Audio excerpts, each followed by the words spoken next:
Hey guys, this is Pedro back with another interview covering VCT Americas Stage 2 playoffs. For this occasion, I have here with me babybay. He is a member of the broadcast and has been covering the playoffs of said stage, and not just that, covering the entire VCT Americas regular season in Stage 1 kickoff and even now. So, babybay, thank you so much first and foremost for doing this, giving me a time for a quick conversation, and just, looking at your career in esports, I believe this might be the first time you're actually a part of like a broadcast on a full-fledged. Mm-hmm. And so that said, even how are you kind of taking in this entire experience first and foremost?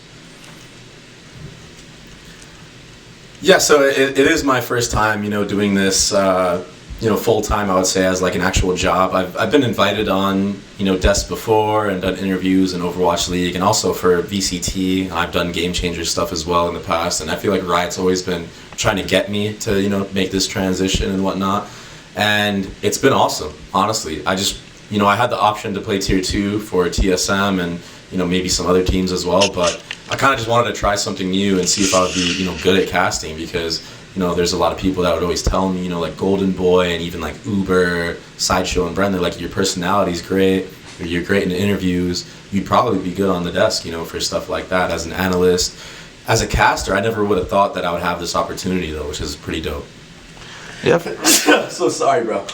Bless you. I had to sneeze. All right. You just cut that out. Yeah, cut it out. You just cut that out. Maybe I'm lying. We'll see about that. But yeah, like you said, casting. I don't think anybody, myself included, would have expected you to do that. Mm-hmm. Sure, you'll probably be doing hosts and stuff because you've done a lot of content for that, for Game Changers, even VCT Americas. Mm-hmm. Casting, like, when did that whole kind of thing start for you in general? Yeah, so basically, what made me decide to be a caster was, I was doing Game Changers in Sao Paulo this last year. It was the finals and whatnot, and I got to meet Doug there. And Doug, he's had ups and downs with his casting career in terms of his duos. For some reason, they always just leave him.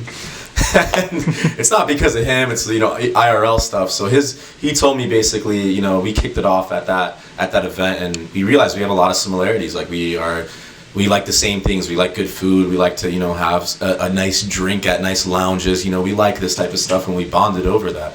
So, when he told me he had an opportunity of, picking, who he wanted to cast with in the future, because his, partner Bala wanted to spend some more time with his family and whatnot, I was like, what, like, let me give it a shot, and I couldn't have asked for a better duo to, introduce me into the game of casting. He's helped me out, like, exponentially. It's been crazy how much he actually knows, and he kind of gave me the ins and outs of like what it's like to be a caster, because when I first went up there, yeah, I know the game, at a really high level, but there's so many different things that it comes down to casting. It's not just about your knowledge, it's your cadence, how you speak, how to get hype in the right moments, when to chill out in the right moments, even when to not talk at all, right? These are all things that he's been teaching me, and it's an ongoing process, and I feel like I've made a lot of progress from the start till now. And no, it's perfect, but man, it's been really fun and enjoyable, and yeah, I love him for doing that for me. Yeah, for sure. Doug has been one that I had the privilege of talking to last year, just talking to him about his life in general and his casting career. What do you think is one thing that stood out to you when it comes to learning under Doug and just casting with Doug and adjusting with Doug for you in particular? I think the biggest thing for me is that he's just a really good influence on my life in general. He's kind of almost like, a type of father figure. Don't worry, like I have a father figure in my life. It's not like I don't have that. But it's kind of like, like a angel on my shoulder in a way, where he's like always looking out for me, and he's really just teaching me the ropes, and the way that he's able to hold my hand in this entire process has been awesome. He's very professional in the way that he works. He gives great feedback. He's very hungry to keep, making us learn as a duo, and like even just getting better in general. I think the biggest thing as well that we bonded over is that we're both very like competitive in a way. Like, we want to be the best at what we do. It doesn't matter if it's casting, it could be anything in life, right? We want to do our very best job at it and be the best version of ourselves as we can be for what we're doing. And I think that's just awesome motivation for me, and I think I fuel him as well, because there's a lot of stigma behind pro players. We're not always the type of people that are disciplined in the right ways, and I think that I kind of gave him a new look as well, and he got to see like my hard working ethic and stuff like that, and it kind of motivates him as well. So it's a really cool tandem that we have going on, and I just can't wait to keep doing it, you know. Yeah, for sure. I mean, I just talking about just sort of, what do you think has been the biggest takeaway that you felt, as in memory wise, so far in just this entire time working with Doug? Because I believe you guys also had the privilege of covering Masters Shanghai Grand Finals. I mean, massive achievement for you to be doing that in such a short amount of time, because not many people are able to say that they're able to cast the Grand Finals of an international tournament for a game in little less than a year. Just what do you think stood out to you about that kind of experience, and also other experience that kind of brings to your mind that goes in relation to that? Yeah, I think I think me being able to cast the finals in Shanghai was, you know, a big moment for me. I think that was the biggest moment that we've had, and I think that's the biggest takeaway I can have, is that, you know, it gave me reassurance that, okay, we're clearly doing something right if Riot wants us to cast this final. And, you know, there was a lot of speculation about, you know, whether we should have had the final or not, but you know what? We did our damn best to, you know, give a great showing for all the viewers out there, and we try our best, and we, you know, we read some of the comments that are out there, and they're not always the nicest, you know, but, you know, we push through regardless, and I loved it. I loved that, you know, before this moment, Doug never had a chance to cast an international final. And when I was seeing him and how he was so in the zone and how much effort he was putting into it, and like just trying to get me on track every single day, like we're doing VOD review for like, you know, an hour and a half before we're even casting, watching different duo pairs, everything like that, coming up with game plans, like it's like we're playing the game, you know, like we came into it with a game plan and like a theme, you know. It was like the final for us, it was like our theme was, it's the gladiators versus the emperors, right? That's what we tried to do, and we tried to convey that, and I think we did a good job of nailing that if you go back and listen to that cast. So just really cool ideas like that, and just seeing him in the moment working, and just kind of seeing him get that, you know, self-reassurance after it was all done, and the fact that he crushed it so hard like he did, because he's been wanting that for like forever. Seeing his emotion afterwards, and like seeing him tear up a little bit, you know, after accomplishing something like that, that really struck home to me, and I was like, you know what? This is a moment I'm never gonna forget, and I remember when we were there, because I was seeing him do that, it teared me up, and I was like, dude, you deserve this, you earned this, and you fucking killed it. Like, embrace the moment, you know. I'm kind of getting emotional right now, but it was, yeah, that was a big moment, and I'm glad that I got to experience it alongside him.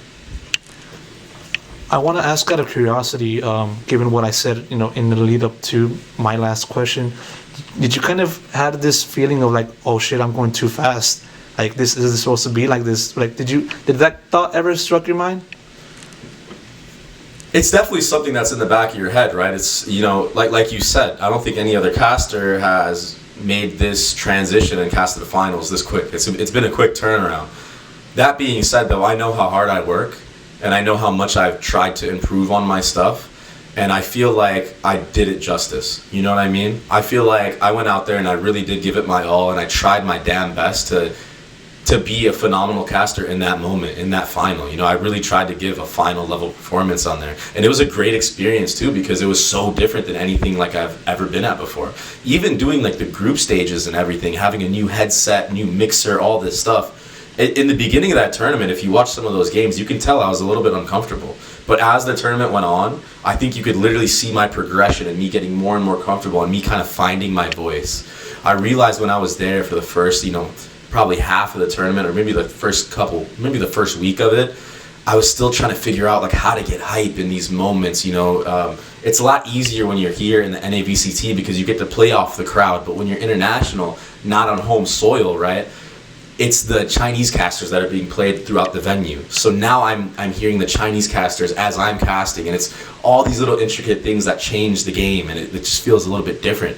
But the fact that I was able to adjust to it, I think that was really cool. And you know what? I know it was a fast final. You know, I know a lot of people online were talking about that, saying, you know, Achilleos and Paper Thin should have gotten it, especially because it was an APAC final. Makes sense, but you still can't deny the fact of how much work that me and Doug have been putting in, you know, this entire year, and the progression is very evident how much we've done.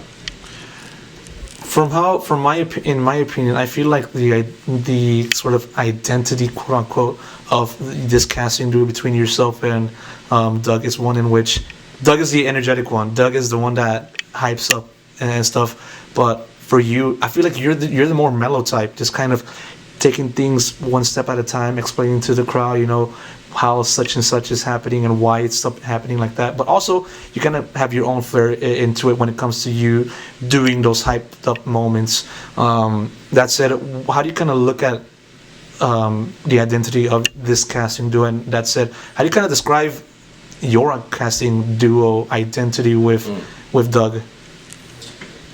Yeah, so in terms of casting identity, for us, there's definitely a clear, thing where it's play-by-play is Doug. He's the hype guy, and I am more on the analytical side, which makes sense because I was a pro player. My whole goal as a caster, honestly, is to educate the viewers out there of the reason why the pros are doing what they're doing, so everybody can get better, right?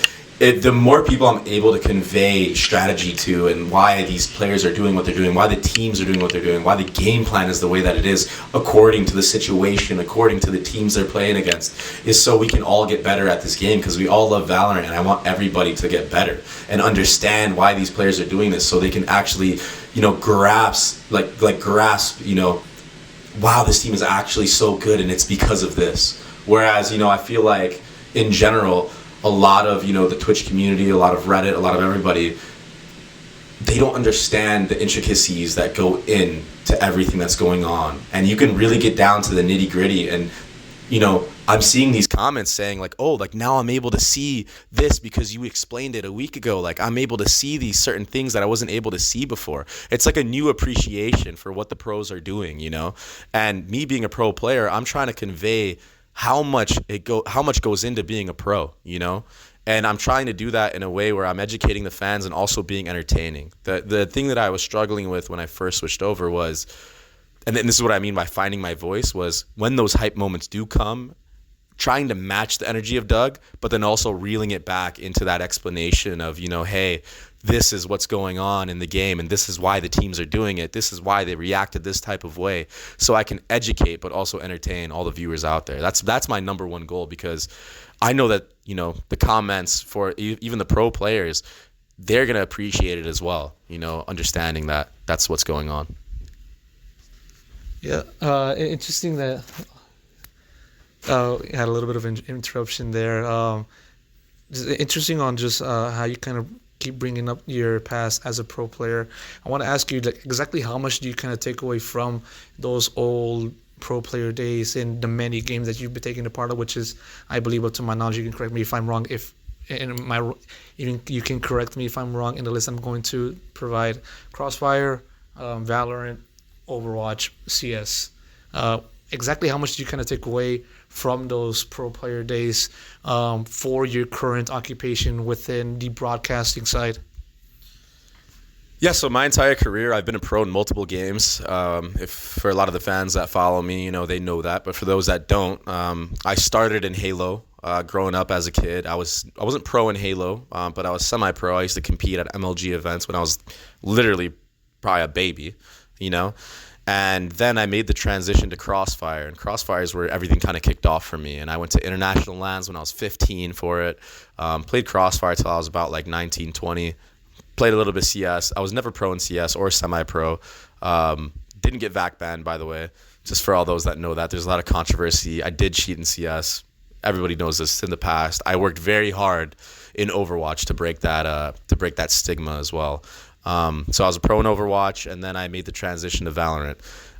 The biggest takeaway I've gotten for all this stuff is, being a professional and being a veteran in the game. I know what it takes to be at the top. I know everything that goes into teams in terms of having good coaching, having good teammates, etc. The list goes on with the amount of knowledge that I have. And for me, that's why I've been trying to convey to the viewers out there, hey, this is what the pros are going through. This is everything that they're doing in practice. You know, if you see a turnaround within a team, this is what they worked on, you know? And sometimes it doesn't even have to do about strategy. It can be about, you know, just having team chemistry and building upon that, right? I know it's a big meme out there on Reddit with Nate Shot saying, oh, I'm getting you guys ice cream. You're going for ice cream every single night until this match against Sentinels. But stuff like that actually matters, you know? And I'm trying to sneak it in there here and there of, you know, letting the viewers know and get an inside glimpse of what it's like to be a pro, because it inspires people. You know, maybe if a kid wants to be a pro one day, now they're hearing me talk about the game at a high level, it intrigues them even more to go dive deeper and be better at it themselves. Maybe they do their own homework now. Maybe they understand that, oh, okay, this is what it takes. Like Baby gave his experience of, you know, this is what it takes to be a pro. Maybe they can follow a little bit of a blueprint in their own path, right? And use a little bit of that to be a better player themselves, you know? So I think that's what I take away with, you know, my whole experience being a pro, and relating it to the broadcast. Given that we're in the Riot Games studio arena for, you know, VCT, I want to ask you also about just your Valorant pro player career. I mean, it's easy to forget because there's so many players and so many things to cover. But there were times in which you were pretty close to being a champion in your own right and also appearing in a few international events. I mean, of course, you got to look at Masters 1, finishing second place with FaZe, and then LCQ 2022 was close to cracking the grand finals, losing in lower bracket finals, finishing in third place. I mean, how you kind of look back on your pro players and just being so close to kind of reach success in champions, being a champion, and also appearing in an international event. I kind of look back on that portion. Yeah, my entire pro career in Valorant, it's just been, I've been right on the edge. I feel like every single time, you know, I've definitely won some events and I've lost others, but I've been so close so many times. And a big thing for me is, and I've said this to a lot of people, and there's so much recency bias in this game of Valorant. I don't know why it's that way. It's just like that. They tend to forget very easily who you are and what you've accomplished, why you got there, and etc. But I was so close every single time, man. Like one match away from being at a LAN, international, everything. I just couldn't get over the edge. I don't know what it was. And I've had a little bit of unfortunate stuff too, you know, like, for example, you know, before Optic was getting Yay, they were looking at me and Marv as a combo duo in tandem, to the point where even FNS was willing to take a pay cut to get me. It ended up just not working out, and I was stuck on FaZe. I don't want to say stuck, because I really appreciate FaZe and everything that they did for me, and they rebuilt the team around me. But going into that next year where we had to do a complete rebuild and I was like the only one left, I think considering the fact that we started fresh and where we ended the season getting third, and we probably could have even made some international lands, in which, you know, it's known that we were at a boot camp and the power fucking went out. Excuse my language. The power went out in the middle of us playing, you know, for the slot to go to an international. I forgot which. Maybe it was Copenhagen or something like that. It's just so many unfortunate things. Maybe me even like passing up on a potential opportunity to play for the Guard, you know, when they were doing their rebuild, trying to find a duelist. All these little things played a factor, and it's so micro. But back to my point is, it's a shame I never got to be on stage yet. You know, I'm not saying it's out of the cards by any means, you know. It's a shame I haven't been able to do that, because I play way better on LAN than I do online. When I was younger, you know, keep in mind I'm a little bit on the older side in terms of gaming. Even though I feel like I haven't gotten worse. When I was younger, I was insane online and online. It didn't matter. But the biggest takeaway I have now that I am older is that, you know, it's a little bit tougher to compete with these kids online. Now, if you get me in an arena, I'm a LAN player. I feed off the crowd. I feed off, you know, even the crowd if they're not with me. I love the environment. I'm the energy guy. You look at what Boostio is doing out there right now. This is all stuff I was doing in Overwatch League. You know, like, this is all stuff that I do. And I talk smack. I get in players' heads. You know, there's a whole nother game when it comes to playing on stage than it is online, where everyone's comfortable. Everyone's in their, you know, healthy, comfortable environment. I'm honestly a stage player. Any of my teammates that you could talk to will attest to that. You can ask Superman. He's seen me in action his entire career. So yeah, it's a shame I never got that opportunity, but, you know, who knows? Maybe I still will.